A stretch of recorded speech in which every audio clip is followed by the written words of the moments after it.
Magandang araw sa inyo lahat. Ito po si J.F. Legaspi, ang inyong tinatawag na profesor. Ang tutorial natin ay matagal-tagal na nirequest ng ating mga followers sa Facebook at maging dito sa YouTube. At sa totoo niyan, ay ngayon ko lang ito nagawan dahil medyo busy po ang inyong likod. Ganun pa man, bago tayo magsimula, inaanyayahan ko kayo mga first-timer dito sa aking YouTube channel na mag-subscribe po at marami po tayong gagawin mga tutorial videos. Click nyo po ang subscribe button dyan. At kung gusto nyo maging updated kahit na ako ay medyo inconsistent sa pag-upload ng mga tutorial videos, i-click nyo na rin po ang notification bell. Sa mulit-muli, ako naman ay nagpapasalamat sa ating mga diehard followers at supporters, yung ating mga young padawans dyan, yung ating mga young apprentice Jedi. Maraming po salamat sa inyo. Saludo sa inyong walang sawang suporta sa aking YouTube channel.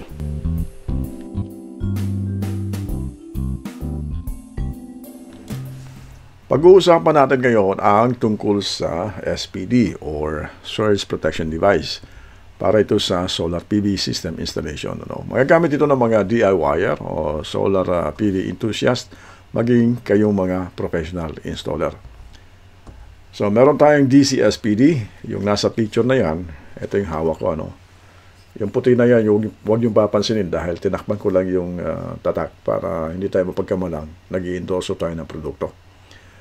Andito ang positive niyan, yun naman ang negative. Ito naman ang papuntang ground rod o grounding. Mamaya-maya na konti, meron tayong block diagram para masundan nyo kung paano ito i-install. Sumunod naman dyan ay yung AC SPD natin. Yung nasa picture na yan, ito yung hawak ko. Yung kulay green na indicator na yan, ibig sabihin, yung cartridge nito ay okay pa. Gumagana pa siya. Pero pag yan, once na pumula, ibig sabihin yan ay palitin na to. Nahuhugot lang ito. Hinuhugot lang yan. Yan. Tapos papalitan mo ng cartridge. Ganon din naman sa AC. Ngayon, alamin natin kung paano magtrabaho ang SPD. Para maintindihan natin ito ng gusto, dapat nating malaman kung paano gumana ito o ano ang papel nito sa ating solar PV system. Ang pinaka-common parts na makikita natin sa SPD ay yung tinatawag na MOV, Metal Oxide Varistor. Kaya tinawag na varistor dahil hindi ito ordinary na resistor na pag mayroon siyang value, yun yung kanyang resistance. Dito, nagbabari ang kanyang resistance, kaya tinawag itong varistor. At kapag nakasense ito ng transient voltage o di kaya surges sa kanyang voltage rating, nagdi-diffuse na ito ng mga unwanted voltage sa grounding system natin. So, ground rod nga, At yung MOV na yon, ito ay umaakto bilang shunt. Pag bumaba ang kanyang resistance na nakasense ng mga voltahe, nagko-conduct ito ng current. At dinadivert niya yung excess current sa voltage sa grounding system natin. Sana maliwanag to, At pag sinabing voltage sa current rating, pag-uusapan din natin yan mamaya. Maging malinaw pa yan mamaya as we go along sa ating tutorial. Alamin natin kung ano ang transient voltage o surge. Ang transient voltage, ito ay mga sanhi ng ang pinaka-relevant sa ating tutorial ngayon, itong lightning strikes. Dalawang klase ang lightning strikes. Isang direct at saka indirect. Ang pinag-uusapan natin dito, yung mga indirect lightning strikes. Kapag kayo nakaranas o nakakita ng direct lightning strikes, wala pong nakakaligtas doon. Maging sasakyan man ito, o puno, o tao, pag tinamaan ng direct strike ng lightning, hindi po nakakaligtas yun. So, maging ang ating solar PV system array, yung array natin, pag tinamaan ng isang panel doon, sira po yun, wasak po yun. At pag may nakapasok na transient voltage, o di kaya surge sa ating mga inverter o system, main system, inaasahan po natin na wala ding, hindi din pwedeng protektahan ng SPD yun. Kasi direct hit po yun. Ang ano natin dito, iniwasan yung mga, kunyari, 20 meters away, 30 meters away, may direct lightning strikes doon. Yung mga transient voltage doon, gumapang, ay maaaring pumasok sa conductors ng ating PV array, o di kaya sa ating solar panel, o di kaya sa mga AC DU distribution utility supply, maaaring pumasok doon. Kaya naman, meron tayong DC at saka AC SPD. Yung mga yon, sila ang sumasala at nagda-divert ng mga unwanted voltage and current papunta sa grounding system. Ang sabi dyan, it is a temporary unwanted voltage in an electrical circuit na maaring ito ay few voltage o di kaya maaari namang itong 1,000 o libu-libong voltahe, no? Na tumatagal lamang ito ng micro to milliseconds. Hindi po natin nararamdaman yan kung gaano kabilis yan, no? Di natin alam na yung ating SPD, DC man o AC, ay gumagana na pala, nagtatrabaho na pala. Di rin natin mabibilang dahil di naman natin alam kung kailan ito nagtatrabaho. Dahil sa microseconds at milliseconds na yan. Kaya may indicator ito na green. Pag sinabi okay pa yan sa serbisyo niya. Pag ito nag-red, papalitan nyo na po yan. Okay? At wag din nating isipin na ang SPD, Surge Protection Device, at saka ang lightning arrestor o arrestor ay magkapareho. Magkaiba po yun. Sa picture na ito, makikita natin kung ano ang lightning arrestor o arrestor. Yan po, ang iba niyan ay, dito sa picture na to parang cone, ano? Yung iba naman dyan ay parang spikes. At tapos may tubo yan. Tapos may malalaking wire cable na connected directly to the ground rod. Ang placement po yan ay mas mataas yan kaysa pwesto ng solar panel array, no? Solar PV array. Kaya naman, pag may kidlat na tumama dyan sa sa halip na sa PV array tumama, dyan siya, kasi siya mas mataas, naka-elevate siya na mas mataas sa PV array. At nadadivert niya yan, papunta sa grounding system natin. So, mas maganda kung gagamit kayo ng lightning arrestor, tapos meron pa kayong SPD. Okay? So, hindi magkapareho ang dalawang yan. SPD, Surge Protection Device, at saka lightning arrestor. Magkaiba po yan. At meron itong iba-ibang types, no? May type 1 ito, merong type 2, at merong type 3. Yung type 1 na yan ay mostly ginagamit yan sa pagitan ng solar panel o PV array papuntang SCC kung SCC ang gamit mo, no? O hybrid inverter o grid-tied inverter. Yung type 2 ay pwede nyo rin gamitin sa parehong application. Ang type 3 naman, mostly ito ay ginagamit sa output ng ating grid-tied inverter, AC output na yun, ano? At saka AC input ng hybrid inverter. Lahat kasi ng mga exposed at saka vulnerable sa indirect lightning strikes, na pwede sumagap ng transient o di kaya surges, ay dapat yung linya na yon masasala ng SPD. Maging AC man ito o DC. Tulad ng solar panels natin, nakalatag yun sa bubong o di kaya sa naka-ground mounted yon na posibleng makasagap ng mga surges o transient voltage bunga ng indirect lightning strikes. At ang ating reference o batayan dito ay under grounding and bonding. Ito ay nasa PEC 2017 Article 6.90.5. Mababasa ito sa page 678. Ang sabi dyan sa A, PV system grounding configuration. One or more of the following grounding configurations shall be employed. Dapat maisagawa, dapat mai-apply. So number 1, 2-wire PV arrays with one functional grounded conductor. Mapapansin nyo, hin-highlight ko yung functional grounding, no? Kasi sa PEC saka sa NEC, pagdating sa grounding and bonding, may binanggit silang dalawang klase ng grounding system. Isa yung functional, isa yung solidly grounded system, no? Ang ibig sabihin ng functional, yun yung mga nagtitrigger lang o gumagana lang kapag may mga ground fault, tulad ng GFCI. Ang GFCI ay nire-require ito sa AC side ng ating solar PV system at maging sa DC side. Kaya lang, wala po tayong mahanap na GFCI para sa mga solar panel conductors, ano? Kaya naman, dyan papasok ang papel ng AC SPD, ano? Papaliwanag natin kung ano naman ang solidly grounded system or grounding system. Yung mga frames ng ating solar panels, no? Frames ng solar panels, railings, cable trays na metal, lahat ng metal na non-current carrying ay dapat ma-ground yun sa ating solidly grounding system. So, dalawa po yan. Functional grounding system at saka solidly grounding system. Mamaya ay tatalakayin pa natin ang karagdagang informasyon at detalye tungkol dyan. Pagpatuloy nyo pagbabasa, no, para mabuo nyo ang pagbabasa ng article na yan sa 6.90.5.1a. Under A yan, nasa A yan. Ito naman pangalawa ay nasa B, ground fault protection. DC PV arrays shall be provided with DC ground fault protection meeting the requirements of 6.90.1 B1 at saka B2. Yung B1, ito, ground fault detection.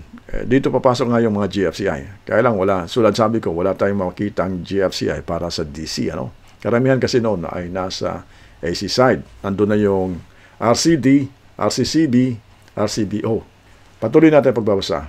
Ground fault detection. The ground fault protected device or system shall detect ground faults in the PV array, DC current carrying conductors and components, including any functional grounded conductors, and be listed for providing PV ground fault protection. At sa pangalawa, para malaman lang natin yung sinasabi niyan sa B1 saka B2, ano? Yung kung ano yung nakasulat doon, sabi diyan, isolated faulted circuits. The faulted circuits shall be isolated by one of the following methods.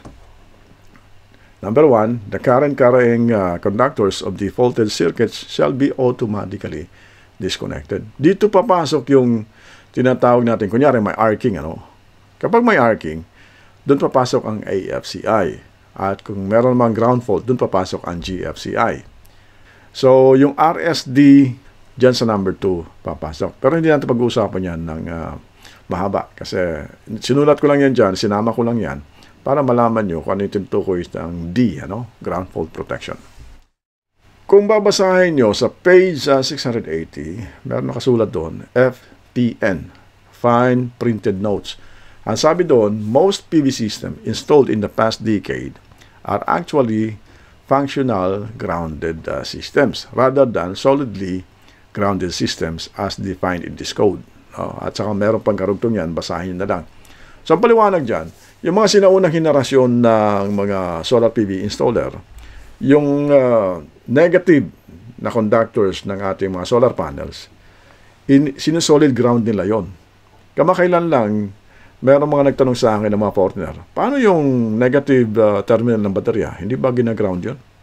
Kasi sa panahon ko, sabi nila, panahon ko, ano, yung mga sinaunang, ano nga, ginaground namin yung negative terminal ng baterya at saka yung negative terminal o negative conductors ng solar PV array.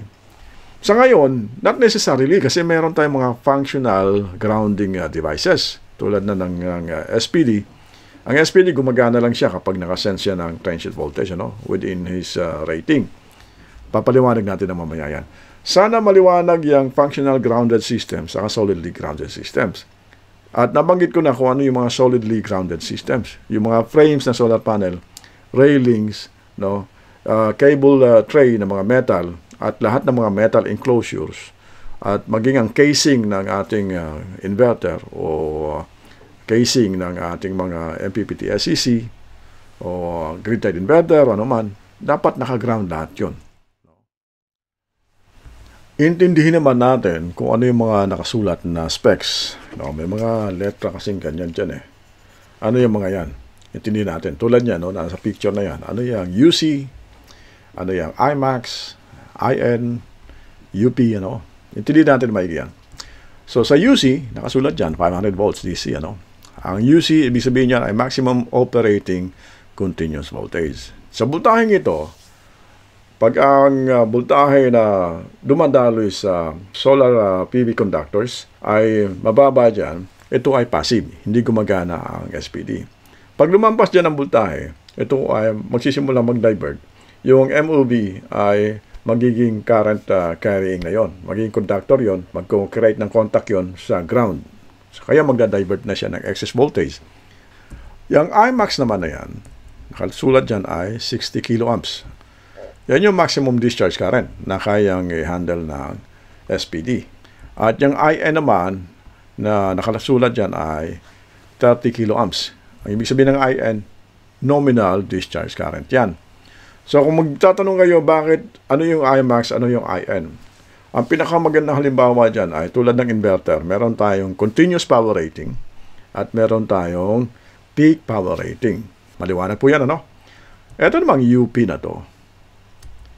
Yan. Nakasulat dyan, 2.5 kilovolts. So, ang ibig sabihin ng UP ay voltage protection level. The maximum voltage surge that the SPD can handle. Yan ang 2,500 volts o 2.5 kilovolts. Madali lang naman siyang intindihin kung tutusin eh. Actually, unahan ko na kayo. Mamaya pupunta tayo sa AC-SPD. Halos pareho lang itong dalawang ito, no?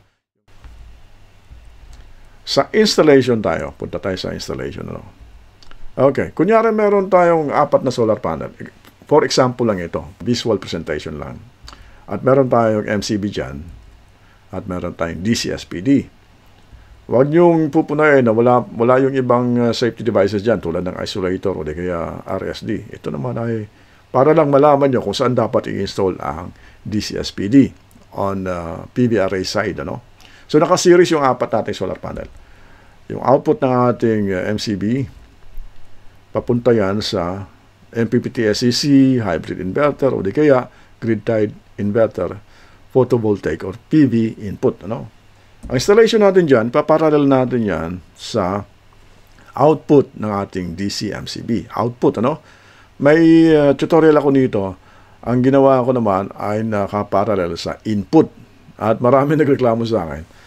Sir JF, pag nag-conduct na yan ng surge, ano, magsushort yan. Kasi yung DC plus na yan, saka yung DC negative na yan, ay iisa lang ang connection yan dito sa baba. No?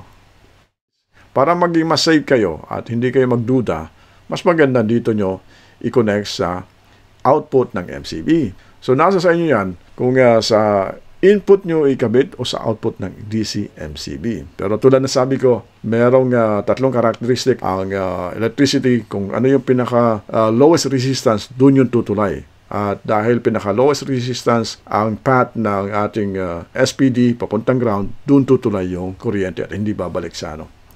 So ito yung ground natin. At ito naman yung detalye. Ano. Ang gagamitin natin dito, pwedeng type 1, pwedeng type 2, o di kaya naman yung combi na SPD type 1 plus 2 ang nakasulat doon. No? Available na po ngayon yan.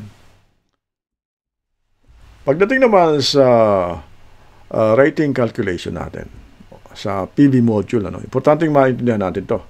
Itong UC rating na yan, 500 volts DC, dapat mas mababa yan sa rating ng module o solar panel, maximum system voltage rating. Kung ang kakayanan, tulad ng Trina na 500 watts, ang kakayanan niya sa maximum system voltage rating niya is 1,500 volts. Hindi pa man aabot yan sa maximum na yan, nasala na o naprotektahan na ng SPD yung transient o surge voltage. No? Kasi 500, beyond, pag lumampas sa 500, gagana na siya. Tandaan natin, merong ano yan, sa maliliit na solar panel, merong 500 volts yan. Sa medyo medium size, merong 1,000 volts yan. Sa mga 500 pataas, nasa 1,500 volts yan, yung maximum system voltage ng solar panel. Pagdating naman sa calculation, sa PV string level, ano, dapat importante maintindihan din natin to. Sa PV string level, balik natin ang UC rating natin na 500 volts DC, ano? Dapat ito ay mas mataas. Mas mataas dapat to sa PV strings VOC para masiguro natin yung continuous operation ng solar PV system. Okay, gamitin natin halimbawa na string. Ito ang ating, kunyari, string specs natin. Ang Pmax natin ay 3,500 watts dahil gumamit tayo ng, kunyari, 500 watts na 7 piraso. Sa VOC natin, dahil siniris natin yan, times 7, meron tayong 361.9 volts. The rest of the specs ay nandyan. Yung ating VOC, dapat, anuman yung specs ng inyong module, dapat yung VOC noon sa inyong series configuration, mas mababa yan sa UC rating ng SPD. Bakit? Anong mangyayari sa JF kapag yan ay mas mataas? Yung SPD, magda-divert at magda-divert ng current sa voltage yan sa ground. Sa halip na mapunta sa inyong harvest o di kaya mapunta sa MPPT-SCC o di kaya hybrid inverter o di kaya grid-tied, yung current sa voltage, ina-divert niya lang yan. So kung meron kayong mas mataas na VOC, VMP, gumamit din kayo mas mataas na UC rating na SPD. Malinaw po yan, ano? Pagdating naman sa calculation ng grid tied at saka hybrid inverter, yung UC rating na yon. Balik natin, ano? Dapat ito ay mas mababa o di kaya pareho sa rating ng inverter maximum DC input voltage, ano? Ano yung maximum DC input voltage? Ito yung rating ng inverter na kung anong ilang voltage yung kaya niyan tanggapin mula sa solar PV array. Kunyari, meron tayong D na 5 kilowatt. Okay, ito. Yung check na yan. Nakasulat dyan, maximum DC input voltage ay 500 volts. Luckily, yan ay kapareho ng ating UC rating ng SPD. So, ibig sabihin, pag lumampas pa dyan, nakasagap ang ating SPD ng lampas pa dyan, protektado pa rin ang ating inverter, yung DE natin. Ang tanong ganito, tiyak na marami magtatanong sa inyo. Paano sa JF, yung nabili kong MPPT SCC, o di kaya grid tied, o di kaya hybrid inverter, meron lang itong 150 volts sa DC input, no, from solar panel. Pero malungkot mang sabihin, kinalulungkot ko mang sagutin, ay lahat ng mas mababa sa UC rating ng ating SPD. Kunyari, meron tayong UC rating na 500 at mas mababa doon yung inyong SCC at saka o di kaya grid tied o hybrid, hindi protected yon. Punta naman tayo sa DC SPD current rating, ano? So, balik natin yung ating picture. Ang nakasulat dyan is Imax or maximum current discharge ay 60 kiloamps. Ito yung pinaka-maximum na kayang i-handle ng ating DC SPD. At saka may nakasulat dyan, this rating is specified in terms of the number of surge cycles with corresponding surge current peaks. Ano? At ito ang bibigyan kong diin, itong pangalawa. Surge current rating is inversely proportional to the duration of the surge. Ano ang ibig sabihin yan? Ang ibig sabihin ng inversely proportional, the more na ito ay nakasagap ng transient voltage or surges at humahaba yung duration na yon, umiiksi naman o bumababa yung kanyang Imax. Hanggang sa makita nyo, yung green indicator na yan ay magpupula na. Ibig sabihin, tapos na yung serbisyo niya. Yun ang kanyang pinaka-life span o life cycle, ano? Kung magtatanong naman kayo, ano ang pipiliin ko sa JF? Kasi merong mga available nito na 20 kiloamps yung nominal current at 40 kiloamps yung Imax. Typically, it's probably a result of multiple testings ng mga engineers na nag-design ito. Nakikita o nasasagap nilang mga transient voltages o surges voltages sa solar PV system array ay between 20 to 30 ang nominal current at 40 to 60 kiloamps naman ang maximum current. So, may choices po tayo kung pwede kayong gumamit ng 20 kiloamps ang nominal current at 40 kiloamps ang maximum current. Pwede din namang 30 ang nominal, 30 kiloamps at pwede din namang maximum nyo ay 60, you know? Intindihin naman natin ang AC/SPD specs. No? Ang sabi ko kanina sa DC, halos magkapareho lang itong dalawang ito. Ang pagkakaiba ng dalawa ay ang application, ano? At linawin ko na kung DC ang SPD, hindi mo pwedeng gamitin ito sa AC side ng solar PV system. Ganon din naman ang AC/SPD, hindi mo pwedeng gamitin sa DC side ng solar PV system. Vice versa. At binibigyan kong din yan, talagang dapat nyo sundin. Okay, nakasulat dito UC 275 volts AC, ano? Yan yung maximum continuous voltage rating natin. Sa Imax naman 40 kA, sa nominal naman ay 20 kA, at sa UP, yung ating voltage sa protection level ay 1.5 kilovolts. So halos magkapareho lang ito sa DC. Hindi na natin kailangan pang i-discuss ng mas mahaba yan. Paano naman sa AC/SPD voltage and current rating? Ano natin gagawin yan? Ang pinaka-common ko nakikita ngayon sa mga supplier at saka sa available online, maging dito man sa Europe o dyan sa Pilipinas, 275 volts ang AC voltage nila, no? Kung meron kayo nakikita na mas mababa pa dyan, na 200, let's say 260, o 250. Pero ingat kayo dahil ang voltage natin is 230, 220 to 230. So, konting spikes lang yan, magda-divert na ng excess voltage yan sa ground. Pagdating naman sa current amp rating, tulad din yan sa DC na binanggit ko kanina, typically, 20 kiloamps yung nominal at 40 kiloamps naman ang maximum. So, nasa sa inyo yan kung gagamit kayo ng 30 kiloamps sa nominal at 60 kiloamps sa maximum. So, napakadali lang i-rate nito, Paano naman natin ito i-install?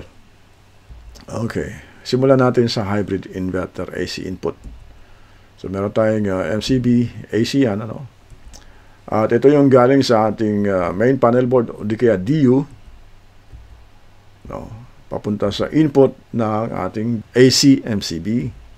Output papunta sa input ng ating hybrid inverter. Okay, ito naman ang ating AC SPD. I-parallel natin yan sa input ng ating AC MCB.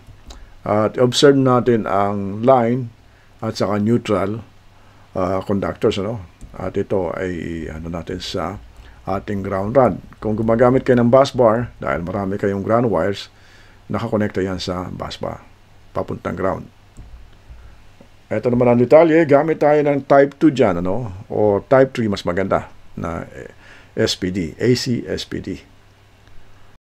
Ang itsura naman ng installation sa block diagram, kung gagamit tayo ng grid tied, AC, sa AC output natin ilalagay ito, Ito naman, mula sa AC output ng grid tied, papasok yan sa, siyempre, sa ating AC MCB input. Ang output niyan, papunta sa net metering at net metering to DU o grid, Ang installation naman ng ating AC SPD, ilalagay natin ito sa output ng ating AC MCB, nakaparallel. Observe natin ang line at saka neutral at i-connect natin yan sa ground rod o di kaya kung gumagamit ka ng bus bar ulit, sa bus bar na papuntang ground, nakakonekta yan. Salamat sa inyong panunood at inaasahan ko kahit paano ay meron kayong natutunan sa ating tutorial.